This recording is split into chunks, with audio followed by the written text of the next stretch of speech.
We were just like passing by the house that we ended up buying it. Yeah, so all that planning boiled out to like this one tiny moment. Yes. And then like, this is it. Thank you again for trusting me when I was fresh, newly licensed. We saw like some houses that were like not very well maintained. Yeah. Oh my God, I don't want people to do this to my house. Raquel stepped in like 100%. Like, yes. Does it make sense to do it if you're planning to rent?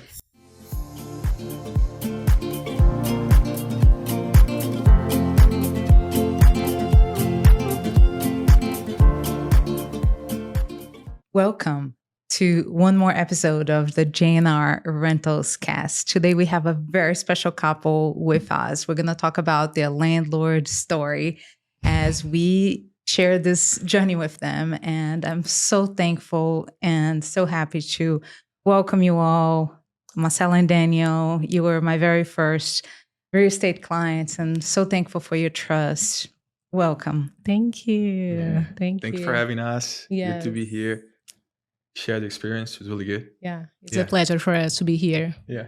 Excellent. And thanks to my husband and partner, Joshua Gossett, as well, for being with us and supporting their journey since day one. Oh, yeah. Y'all are always a pleasure to just be around. I mean, we're friends, and so we've got to walk beside you on this in different ways, but just to enjoy, to see you go from your friendship and then the experience that you went through. I mean, that was it's really exciting for us to be a part of your lives in that way out, not about the real estate, but just about life in general. Sure. So thank you so much for not just sharing that experience with us, but just in general. So we're really grateful that y'all are both here. So thank you very, very much. Let's start with the home buying journey for you guys. How it all started. How did you really come across your ideal home, and why did you think that home was the one for you? I'd love to share with the audience, people out there considering purchasing a home, right? What that journey is like. We started looking for a home, like, I think 2 years or even before we actually made a purchase. Like we were always very, I'm not going to say scared, but we're always trying to get information before we actually did the purchase, right? So for like 2 years, our fun in the weekends were going to the neighborhoods, right, Marcela? And like, what about this neighborhood? How much does it cost? What is this and what is that? And we had this whole plan like in our head, right? Right? Remember that? Just stop buying like neighborhoods and going to like open houses. Exactly. Just like for fun and to try to understand how it works, So that's what we did like 3 years before buying our house. Yeah. And I gotta say, I started learning, going to the open houses with Marcela. I started learning what she likes, like what is she looking for, what I look for, make our criteria kind of. And even then, it took a long time for us to actually find a place. Yeah.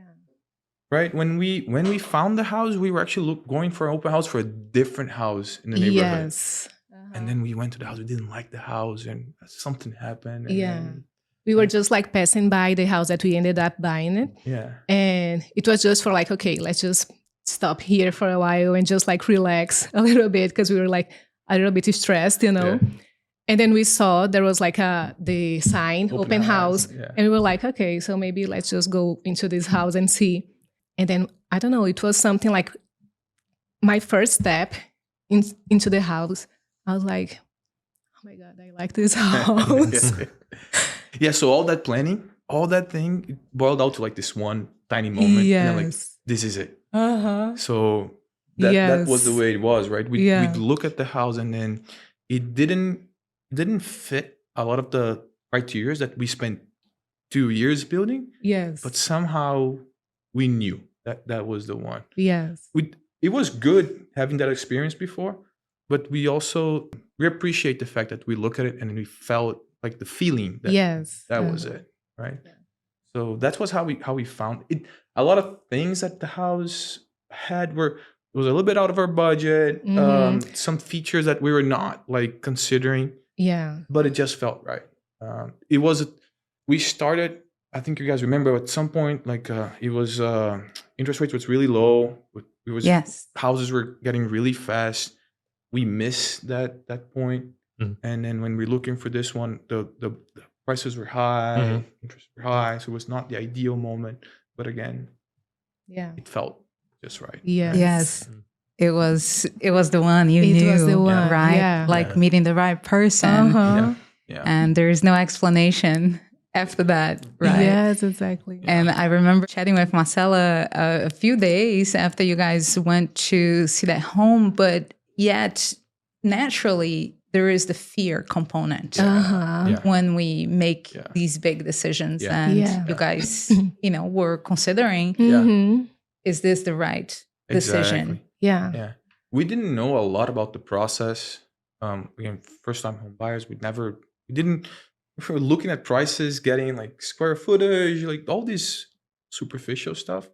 When it was time to do the real deal, it gets scary, right? It gets like, it's a little bit tough. Yeah. So we were from getting approval to actually making an offer and doing the inspection. These are all things that we don't know how to do this kind of stuff. So the whole process was scary. Yeah. And I remember this day when I talked to you about the house, because it was like 4 days later, I think. And this was like on my mind. And I said, oh my God, Raquel, we just saw this house and we love it, but I don't know, we are scared because the price and we don't know how it works. And then she was like, okay, can you show me the house and I can tell you something? And then I showed her the house and Raquel was like, Marcelinha, she calls me Marcelinha, this house is amazing. It's a really good house. It's a good neighborhood.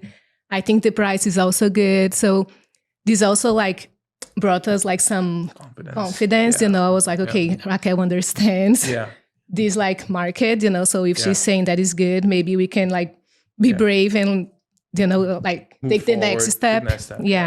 So it was, Raquel. Definitely. And I remember clearly too that I shared something along the lines of, let's never let fear take such an important moment away from us, right? Because I have a personal regret for a house that I never bought because I was fearful. And I said, please don't let that be your story. If you love the house. Yeah, and we really love the house, right? We really like the house and we're really happy we move forward with all the fears, with all the stress. We're really happy. That's so wonderful. And we share that happiness with you guys. And then a few months later, a year and a half later or so, right, you do come across relocation changes in your life. And now you were in a situation, what do we do with the house? Yeah. I mean, it's a big change for y'all. I mean, so now you have this, you talked about it's kind of fear and anxiety. And now you're a year and a half later, like kind of, can you help us understand like what's going through your mind when you're like, what do we do now? Like, you walk us through that? It was really tough. Right? Yes, it was. So again, think about, put yourself in our shoes. This is our dream house. We bought it. This is the place we want to be forever. And things came up and job opportunities somewhere else. Now we need to go. Right? We didn't purchase the house with the intent of like renting or selling or making like money out of it, but now we need to go. And what do we now? We have this commitment, right? We have the mortgage and we have to take care of it. And life is taking us somewhere else. So it played a big role. And do we move somewhere else or not, right? Having bought that house like a year before. And also, now that we decided to move, we were like, what do we do now? Like, how do we prepare? So that was a very tough, stressful, extremely stressful moment, right, Marcela? Yeah, it was.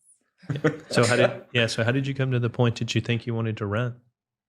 We never didn't even cross our minds to sell it. We really liked the house. We didn't know when, but we wanted to come back. Right. We were not sure what life would take us, but we liked the house. We didn't want to sell it. For us, that was we drew the line very fast, right? Like we're not gonna sell it. We like the house, but then like with the mortgage and what do we do, right? If we don't get someone paying rent, now it's a big commitment that you have to pay, and maintenance. We're always, again, because we really like the house, we're always scared if we put tenants there, are they gonna treat the house well, right? Or are they gonna damage anything? I think I was like more scared about this process of like being a landlord and renting the house than buying the house, you know? Sure. Because I don't know, we were like scared of like many things, you know, like I don't know if we're gonna find like tenants like fast enough. And it's like a financial money issue, you know, like if you don't find like a tenant fast. Yeah. And also once we find the tenants, will they like take care of the house, you know, because we really love the house and we didn't want people to destroy the house. And I remember when we were like studying the neighborhood, we went with you guys there to study the neighborhood and see some houses just to see like, okay, what price people are like asking for these houses here. Yes. We saw like some houses that were like not very well maintained. Yeah. So we were like, oh my God, I don't want people to do this to my house. This is the end of our property, right? So we were like a little bit scared, you know, like find the perfect tenants. Yeah.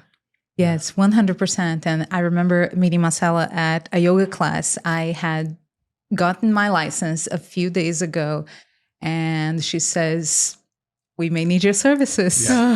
Yes. Let's see if things work out, and we would like to talk to you about this. And the moment she brought up, I started studying the neighborhood and doing our research and sharing some data points with you all to get you comfortable, right? Knowing how important and how critical this was for you guys. 100%, Raquel. And the way you did it and the way you shared the numbers, you were very methodical, and that helped us situate ourselves and then figure it out, like, what's it gonna be? We could have a more clear projection of things and get it took away our anxiety a little bit. So when you put down, like, here, this is your neighborhood, these are the houses, and this is what you can expect. And I think it was really nice. At some point you mentioned prepare for this, and this. These are the timelines that typically it takes. This is the current state of the market. These are all the kind of information, at least for us. Yes, very helpful. It was really. It calms down our worries and anxiety, you know? Yes. It was not just like putting the house in the market. No, the step by step, being exposed the way you did it, it was really good for us. Yeah. Yes. Yeah. And me listening to you all, I take a lot of pride in that because working with your timeline, me not pressuring you, but listening every day to your updates and how you wanted to take things forward, right? As Marcela was sharing, we took a tour with you guys of all the other properties that were available to rent because we wanted to really score big in this listing. It was a tough time, right, Raquel, at the time? Yes.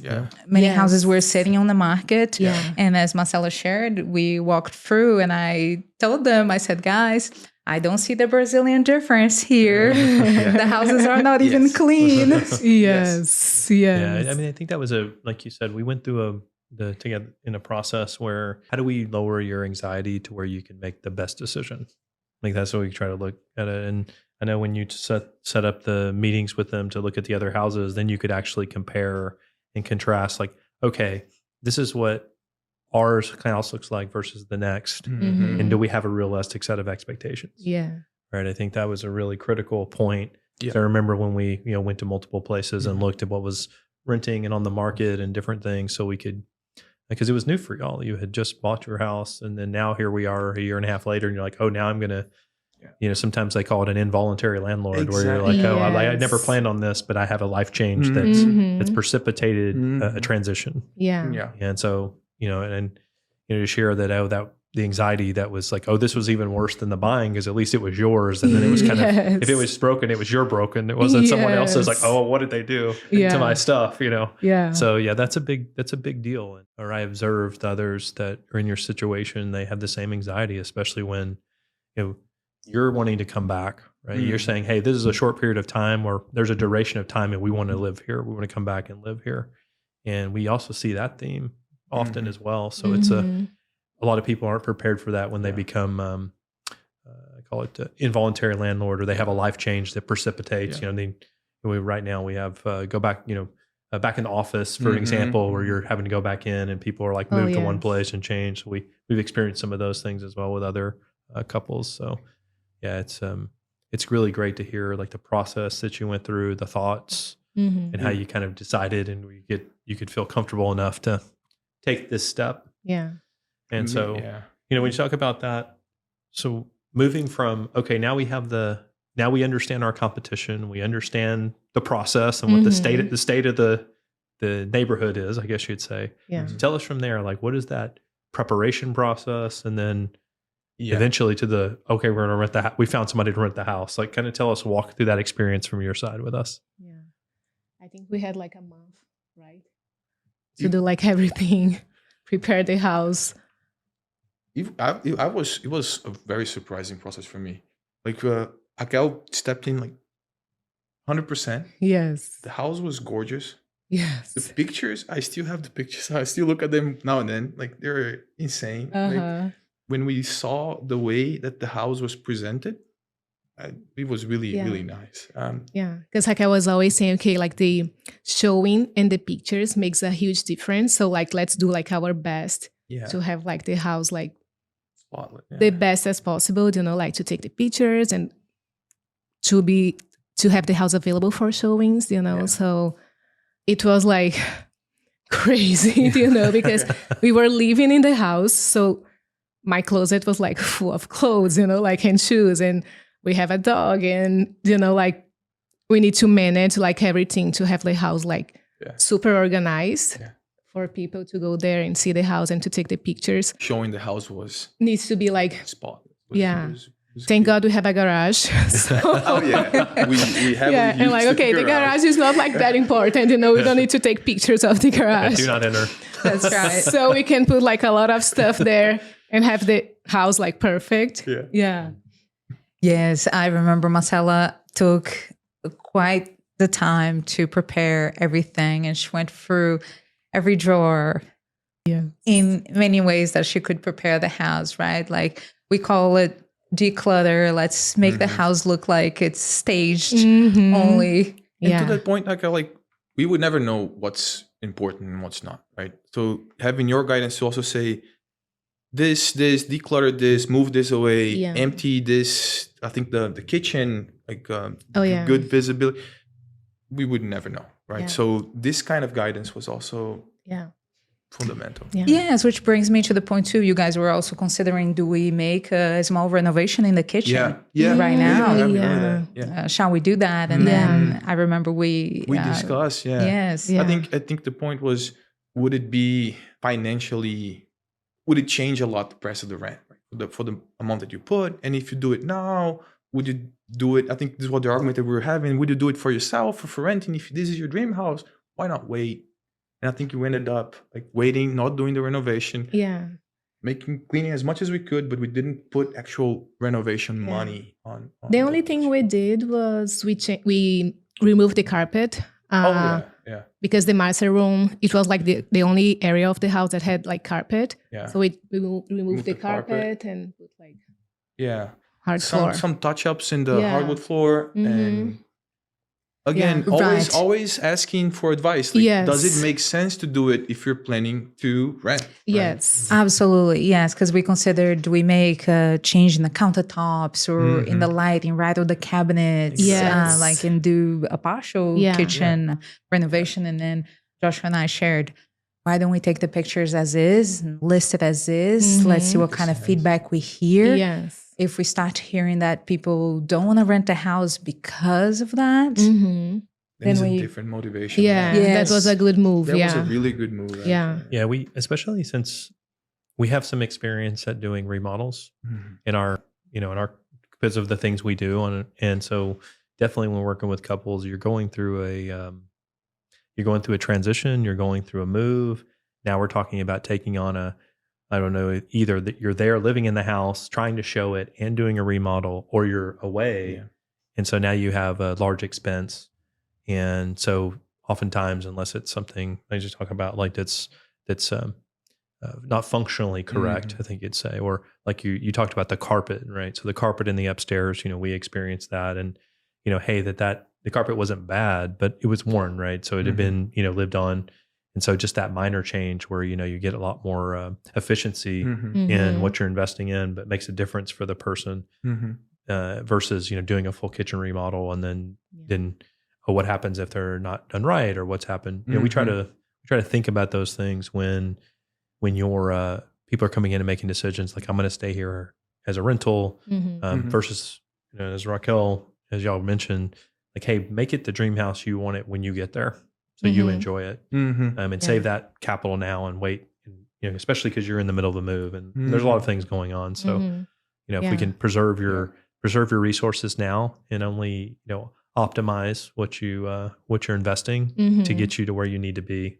That's always key. So. Yes, definitely. And a lot of people get worried, right? I'm going to list my house. What's going to happen? I'm still living in it. Raquel, how are these showings going to happen? And then we used a service calling Showing Time to coordinate all of that. And so you would get messages if somebody was interested. So you guys would know to leave the house and leave it spotless. It makes easier. Have like this, it's an app, I don't know, the system.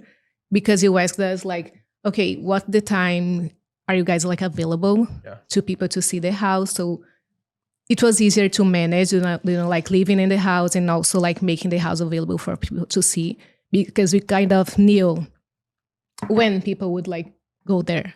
So it was really good. Yeah. Yes, definitely. So the listing goes live.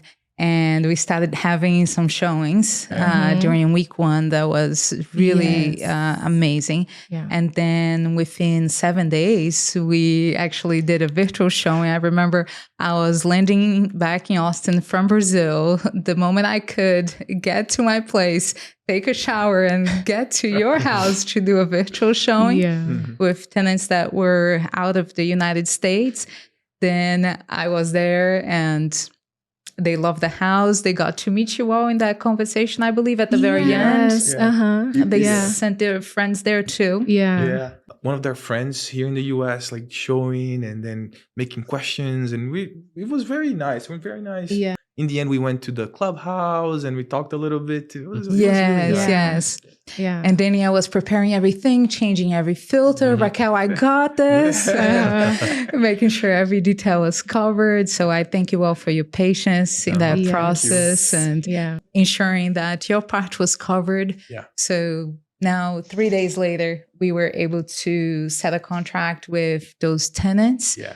We ended up actually changing our price from what we were initially skeptical. Are we able to get this much, right? And I was always listening to you and to every homeowner I work with about the numbers, right? And making those mortgage numbers work while you rent, right? So that you are not in a loss.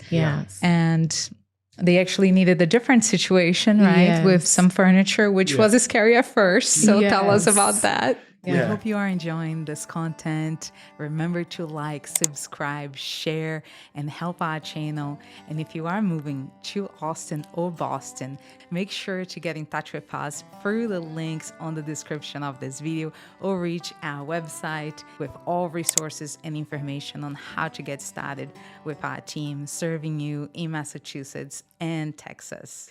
Yeah, I mean, you talk about, now you're approaching, now we've gone through, we bought a house, now we're going to have to move and we're going to become landlords. And now they want some of your furniture. Yes. Which everything fitted really well, right? As Raquel was saying, again, we had this conversation about range and what's it going to be, and our concern, like, how are we losing money, not losing money? Is this our first priority, regardless of the mortgage and the situation? And then the opportunity came to rent the house furnished. And we were moving to a different place, with less space, and it made all the sense. We'd be like, that works for us. So we were able to get a little bit more, cover that the mortgage well, and then rent the place with some gain, right? So that was good. Yeah, it was good. The second thing, which I think was really nice, we were always really scared. Are they gonna keep the house and the garden like in order? So we put some services there too. Like we as landlords, we would pay for gardening and pool maintenance, gardening, pool, and internet, I think.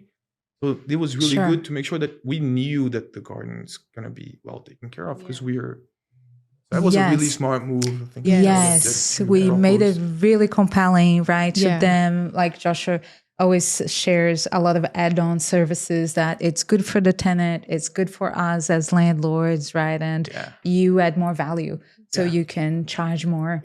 Yeah, I mean, we look at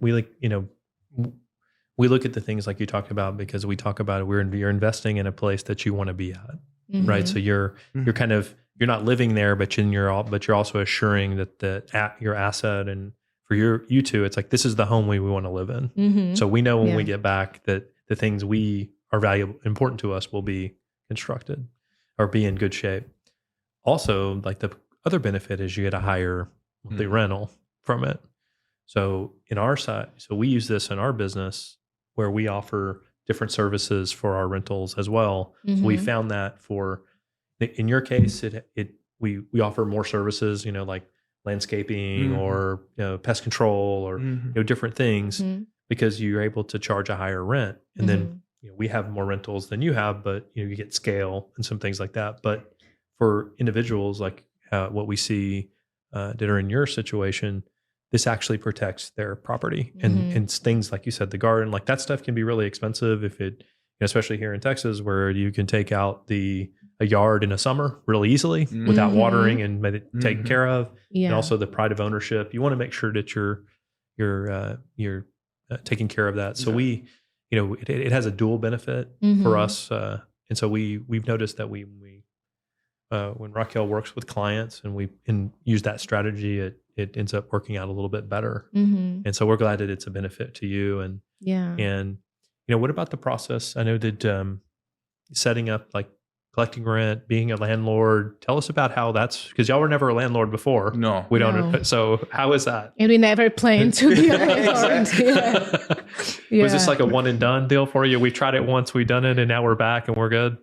It was a first time exposure. I think at the time we were debating, do we get a property manager or do we do it ourselves, right? And I think Marcela had a good point. I'm just like, let's try. I think Raquel told me, like, okay, maybe we can try at first and see how the relationship with the tenants will be.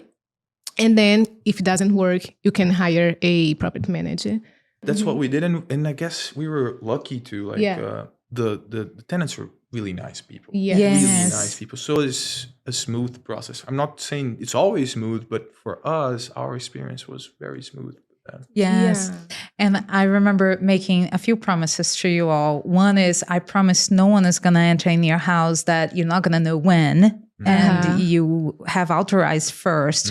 Two, with the super lockbox, I'll know exactly who entered your house, which realtor, and I'll know their ID, license, all of that. So I promise no strangers are going in. Now, the third part, more critical, is the tenant screening, right? I promised you all that we would do background checks and all of the processes to ensure you had good people. Yes. Right? Yeah. And on this case, it was so interesting because we ended up having someone who's not a U.S. citizen, and they didn't have a social security number for us to go check in our normal U.S. processes. If they would have criminal records, things of that nature, right? That, of course, me as a realtor, I have to take care of all those items for you when we are screening tenants. And because we are all international as well, you both were so open to work with professionals who were relocating to the U.S. And that also made their life so much easier in moving here. Yeah, we were very open to it because, again, we understand that things in the U.S. are a little bit different than what used to. So we understood they didn't have social, but I think they put someone else in the contract, right? So that's also made our decision easier to which was the friend who went to visit us. So we also got to see them and talk to them. That was good too. Yes. Yeah, we have some safety, you know. Yeah. Yes. Yeah. That's right. Yes, because we couldn't get those backgrounds completely checked. Then we did look at their documentation, and they had their friends sign up as their guarantors of the lease. So should something happen or they would leave the country sooner, we would have someone here responsible for that lease. Yeah. And I like to call it 10 days to tenants. Because within 10 days, we were able to get all of this resolved for you, fully negotiated, and worked on those contracts diligently to ensure you both had something solid on your hands and you could take this worry off your plate now and focus on your relocation. Yeah. And at that time, that was amazing. There was no other word to say. It was amazing. Going through that process to have that out of our mind, have that settled so quick. I remember we talked about we were mentally and financially in some way kind of prepared for a 6 month without tenants, and we were scared what would happen if it take longer than that, and how we shuffle this, shuffle that. In fact, it was so quick we could get our life in our different place with much more like certainty of our insurance, make decisions, make our future decisions way more easier. So we really appreciate that. It was amazing. Yes. And I remember that actually happened exactly on October 10th, which is both of our wedding anniversaries. Yes, that's true. Yes. So I wanted to ensure that was my gift to you all. And again, we're so thankful for your trust. Yeah. And now you are back in Austin. We missed you during that time. So welcome home. Tell us the expectations and your plans. It's really good to be back. Yes. Right? We are still not in the house. I think the lease ends, the contract ends in 30 days. In 30 days. So I think honestly, that's our next big step, is to go back to the house. We can't wait to be back in the house. And continue our plan. Absolutely. Yeah. Absolutely. That's great. Yes. That's great. I mean, it's great that you came to a conclusion. You had a great renter. You've been able to maintain. It sounds like you were able to maintain the self-managed relationship. Yes. It was really positive for y'all along the way. And then now their stint here is leaving and you're back home. Exactly. So kind of all the timing worked in a very, very perfect way for you. Yeah. So Yes, definitely. And for all of you out there thinking, should I become a landlord or not? We know the process can be overwhelming, but it doesn't have to be. Here we have some shared experiences where we were really uncertain at first if we could get the house rented quickly and within certain price ranges, and with really good study of the area, a lot of effort and dedication from the homeowners to make the house look good. The pictures were incredible, as Daniel shared. And then good marketing. And now we're even more modern with social media marketing and all of that.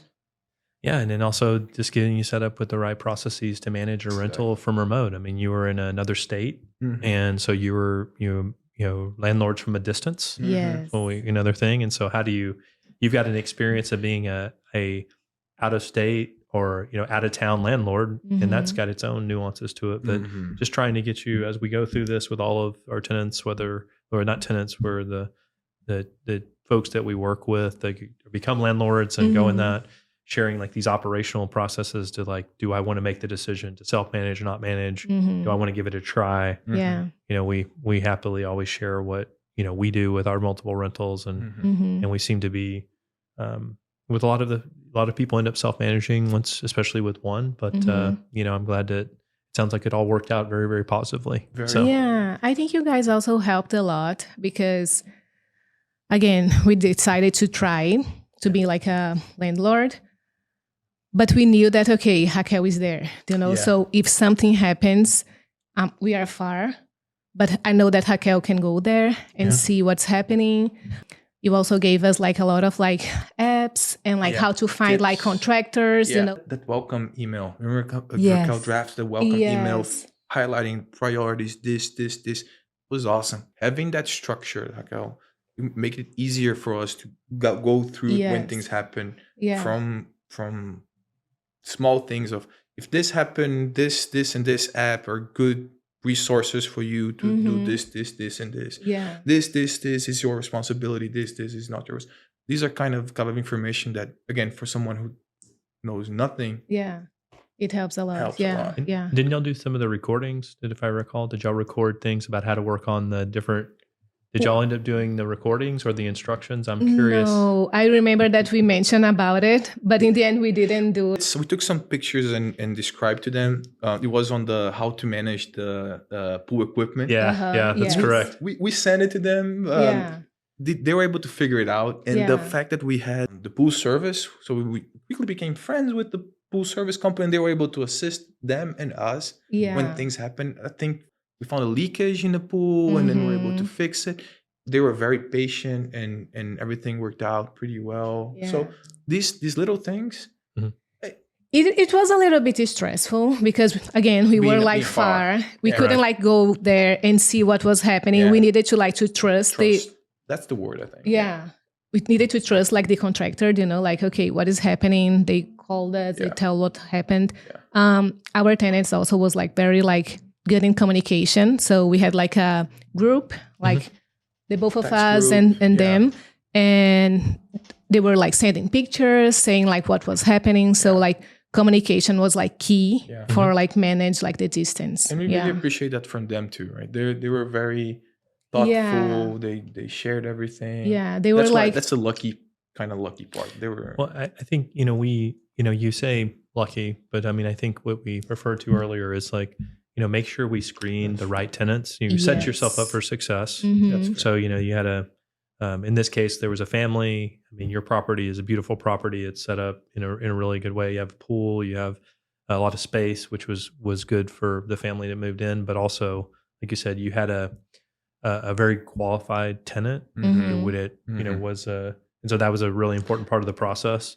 And I think even in this case, we had Raquel and I went over there and let them see the pool. I think the kids and the father wanted to like get in the pool before they rented it or something. So we went in. I remember, I think we left them there for like an hour or two to enjoy, that space. And because they were coming from a place that they probably had like, maybe like 2 weeks a year they could swim. And so they were coming into a place that was a very different experience. And so, it was a little cold for someone like me to swim, but for them it was perfect. They were like, "Oh, this is perfect." But I mean, to this point, we getting the right people lined up with the right people, and then it makes it where it's very easy. And like I said, you talked about, Raquel is very structured in the way best practice is about here's expectations, here's what they do, you do. Setting clear expectations and then having clear communication, it makes all the difference. We experience that a lot with our tenants. Said you have a beautiful property in a beautiful area, so your tenant is it's a higher end property with a higher end tenant, that has there's certain expectations that go with that, because like you said, you have a pool and you have all these things and they have children, so there's all these things that go through your mind. But I think the process that we go through to make sure Raquel and y'all went through to get the right tenant, that makes all the difference. Because then these things, because everybody's a good tenant until there's something breaks, and then they become not a very good tenant. And it sounds like y'all work through some of those hardships. And as landlords ourselves, we go through lots of repairs and lots of different things. So thank you for sharing about, we had to go through these repairs and it was long distance, and we didn't know if we were going to be a good long distance landlord, but you were able to work through it. Like you said, the trust, we see that as really critical. Like, how do you build a network of like trusted providers that you say, hey, like there's something happened, can I call them? I trust them. Maybe right communication, especially when you're intermediaries between, you have a tenant that you're responsible for, yourself, it's your property. You want to make sure it's taken care of, and then you have a third party that you're dependent on to deliver with excellence, right? So yes, and thank you again once more for trusting me right off the bat. When I was fresh, newly licensed, you knew Josh and I did rentals for a while, and you said I can trust them to guide us in the right direction. So Thank you so much from the bottom of my heart for that. And if you are watching, this is what we do. This is our business. Rentals, we love to teach people how to be landlords, share these best practices. And in Austin, over 50% of homes are investor owned. So it's a wonderful place to find these, good prices and really have good rents. And we do this ourselves. So we'd love to teach you as well how to get started. And our contact information is here on the links below. Thank you so much for being here today. And most importantly, we are so happy that you said yes to the address and the house of your dreams. Yeah, welcome home. Welcome home. Thank you both. And thank you so much again for the help during the whole process. And it makes a huge difference for us. Yeah. We are very happy that we said yes. Your enthusiasm, Raquel, was very clear. And gave us peace of mind. We were okay, we are doing the right thing. Yes. So thank you. Thank you. Yeah, thank you. Oh, my pleasure. Thank you, Joshua, too. To serve all you. the financial questions, it was really helpful. Thank you. Well, yeah, absolutely. It's the least we can do. We love helping people. Yeah. Yes, we love to share. Joshua builds spreadsheets for you all out there wondering what are some benefits of becoming a landlord? How can I deduct some expenses? We have specialized on this too. So get in touch with us and we will be so happy to serve you.